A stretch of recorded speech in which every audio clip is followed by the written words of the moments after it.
Friends AGRICET రాస్తున్నారా? అయితే ఈ video మీకోసం. సో అగ్రిసెట్ పరీక్ష కోసం ప్రిపేర్ అయ్యేటప్పుడు మనం పెద్ద పెద్ద సబ్జెక్ట్స్ని ఏవైతే అనుకుంటామో ఎంటమాలజీ, పెథాలజీ, బ్రీడింగ్, అగ్రానమీ, ఇలా ఇంజనీరింగ్, ఇలాంటి పెద్ద పెద్ద సబ్జెక్టులను ఏవైతే అనుకుంటామో వాటి మీద ఎక్కువ మనం కాన్సన్ట్రేట్ చేస్తుంటాం. కానీ కొన్ని చిన్న చిన్న కోర్సులు కూడా మనకి ఉన్నాయి.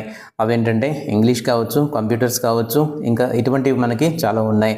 ఇవన్నీ కూడా 0+1 క్రెడిట్తో మనకైతే ఉంటాయి. అయితే వీటిని మనం నిర్లక్ష్యం చేయడానికైతే లేదు. ఎందుకంటే ప్రతి సంవత్సరం కూడా ఇంగ్లీష్ నుంచి బిట్స్ వస్తుంటాయి, కంప్యూటర్స్ నుంచి బిట్స్ వస్తూ ఉంటాయి, ఫీల్డ్ డయాగ్నోసిస్ అని దాని నుంచి బిట్స్ కూడా వస్తూ ఉంటాయి. ఇలాగా మనం అందువల్ల ఏంటంటే వీటిని మనం నిర్లక్ష్యం చేయడానికి లేదు. ఒక సంవత్సరం తెలంగాణ అగ్రిసెట్లో ఇంగ్లీష్ నుంచి దాదాపుగా 6 బిట్స్ వచ్చాయి, కంప్యూటర్స్ నుంచి కూడా 6 బిట్స్ కంటే ఎక్కువ ఇచ్చారు. సో ఇలా ఎక్కువ ఇచ్చేయడానికి కూడా అవకాశం అయితే ఉంది. కాబట్టి వాటిని మనం నిర్లక్ష్యం చేయకూడదు. పెద్ద కోర్సులే కాకుండా చిన్న కోర్సుల పైన కూడా మనం కాన్సన్ట్రేట్ చేయాలి.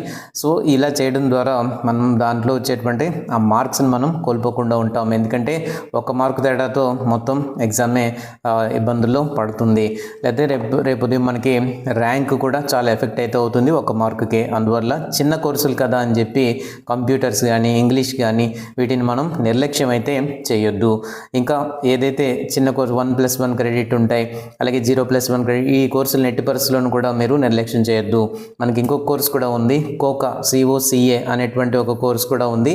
దాని గురించి ఏమైనా మీకు వివరాలు తెలిసేటట్టయితే క్రింద ఉండేటువంటి కామెంట్లో తెలియజేయండి. Thank you friends, thank you very much.